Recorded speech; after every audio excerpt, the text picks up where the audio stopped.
Hi guys, welcome back to my channel. Kung bago lang kayo sa channel ko, ako nga pala si Annalyn Tapa. Welcome, welcome, welcome kayong lahat. At kung hindi pa kayo nakapag-subscribe, i-click nyo lang ang subscribe button sa baba at pakiclick nyo na rin ang bell notification para ma-notify kayo sa lahat ng mga videos na i-upload ko. Kung bago lang kayo guys sa aking YouTube channel, nag-upload ako ng mga video tips, video tutorial nang sa ganun ay may share ko ang kaalaman ko sa kapwa ko YouTubers, lalong-lalo na sa mga new YouTubers na nagsisimula pa lang gumawa ng kanilang channel. Sa video na ito, i-share ko sa inyo at sasagutin natin ang tanong ng isa sa ating mga viewers na kung paano ba mag-alisin yung mga unnecessary na clips sa TikTok apps. So, dapat guys, mayroon na tayong TikTok account, diba? So, lahat naman yata may mga TikTok account na. So, i-click nyo lang TikTok. Then, punta tayo sa plus.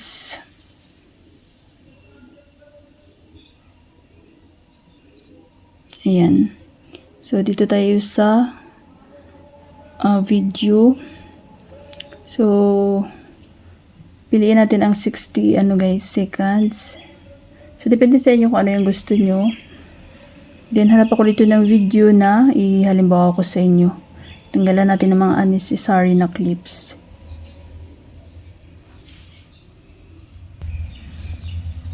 So, ito guys, ang gawin nating halimbawa. So, dito na tayo sa loob ng TikTok.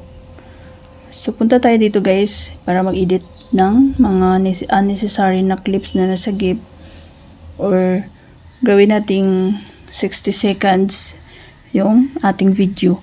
So, mayroon akong full tutorial guys paano mag-edit ng video dito sa TikTok. So, kagandahan para hindi na tayo mag-edit sa ibang apps kagaya ng InShot or CapCut. Then, i-save uli, then i-upload dito. So, dito direct na kasi parang gano'n na rin siya guys. Pero mag-focus tayo dito sa split. So, halimbawa, tanggalin nyo itong pinakauna. Ayaw nyo isali. So, click nyo lang yung clip.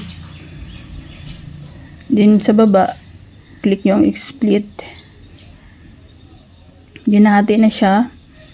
So, sa left side guys, click nyo din, delete. Ayan. Then, halimbawa, tanggalin nyo to. Ayan, dito, halimbawa, tanggalin nyo. Sa gitna, is click nyo lang split. Then, split.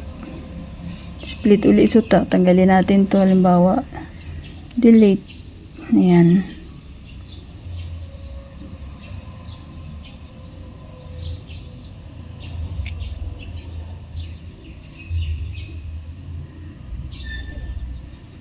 So, may tanggalin kayo dito. Ito yung parang dito. Halimbawa, tanggalin natin. Ayun, isali yun. Yung ilaw. So, i-click nyo lang yan, guys.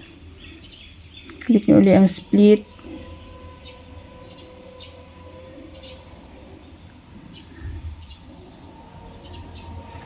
Split. Then, nahati na siya, diba? Yan. Then, delete.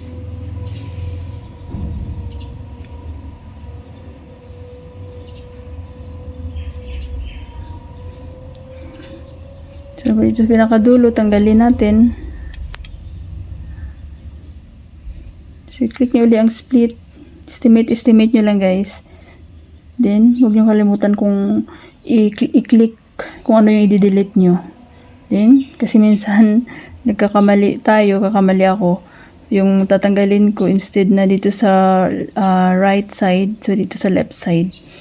So, tanggal lahat yung video. Then, delete nyo lang.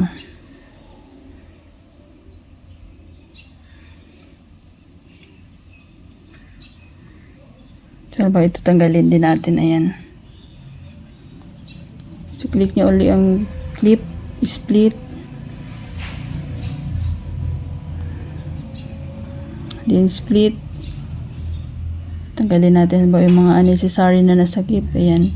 So, ganoon lang split and delete lang kayo guys. Estimate nyo lang kung hanggang saan yung yung gusto nyo tanggalin. Halimbawa ito, tanggalin natin yan. Yan. Split. So, gusto nyo gawin nating 1 minute or 60 seconds. Pang TikTok siya na ratio.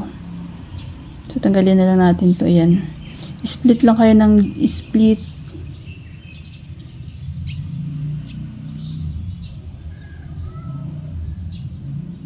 So, nasa 3 minutes and 19 seconds. So, pili tayo ng magandang dito, halimbawa.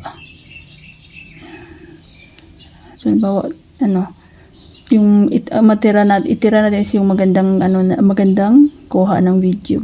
Click nyo on split, then, sa left side, delete.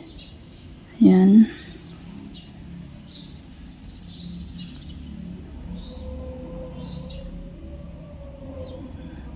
So, tanggalin natin to. Click nyo, then split.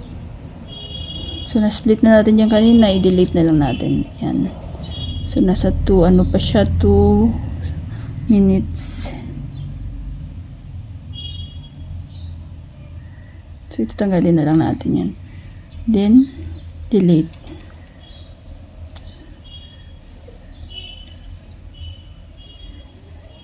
So, split lang natin.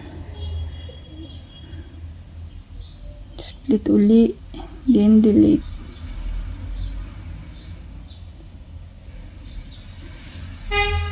So, tanggalin na lang natin yan, yung binitbit niya, yung niya.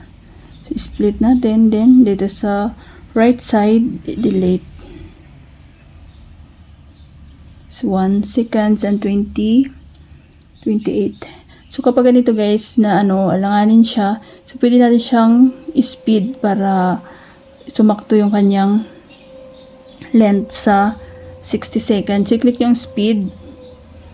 So, natin, ito yung pinaka-normal niya guys, yung white. So, may mga number dyan, 2, 5, 10. So, pag papunta sa right side is mabilis, speed siya. Yan.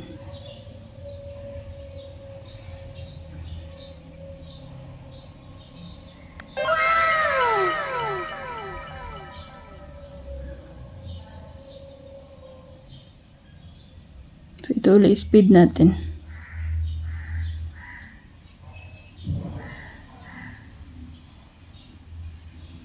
Yan. Dito speed rin natin.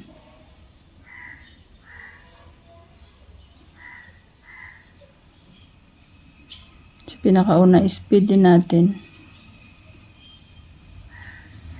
Yan. So, na siya. Saktong 1 minute siya guys, 60 seconds. So, play natin. So, ayan na siya. So, diba? So, yan lang. Napakadali lang. Split lang kayo guys and delete kung ano ba yung mga necessary na mga clips na nasagip sa video nyo. Then, pag gusto nyo gawin talagang exact na ratio ng pang short video, kagaya ng TikTok, so gawin nyo, mag-speed kayo guys, gamitan siya ng speed. Ayan. So, pag meron kayo guys mga question or any request, suggestion, huwag kayo guys mahiya mag-iwan ng comment, any videos ko at mababasa ko yan. Sana guys may natutunan kayo sa video tutorial ko na ito at maraming salamat sa panunood. Kung meron kayong mga question, suggestion, and request, just leave a comment down below. At huwag niyong kalimutan mag-like, share, comment, at kung hindi pa kayo nakapag-subscribe, i-click niyo lang subscribe button sa baba at pakiclick niyo na rin ang bell notification para ma-notify kayo sa lahat ng mga videos na i-upload ko. Always be happy guys, be positive, avoid nega. See you next time.